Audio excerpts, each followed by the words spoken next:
Так, балалар, мына жерде бізге қазақ тілден тапсырма берілген, иә? Бірінші сұрақ.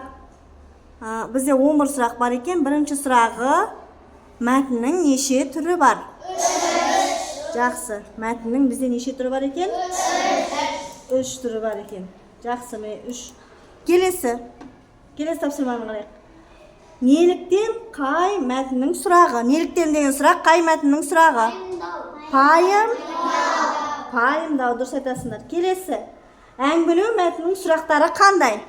Не болды? Не істеді? Не қылды? Жақсы, тамаша. Келесі. Қараңдар. Жағыпар мен Жапар. Сендер көріп тұр ма?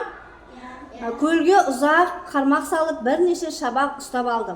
Оны өздерінің шелектеріне тазалап салып, астына от жағып пісірді.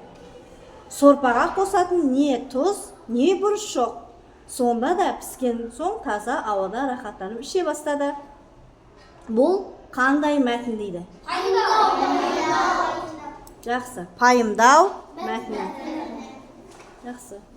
Біз барлық жерде неше сұрақ тұр?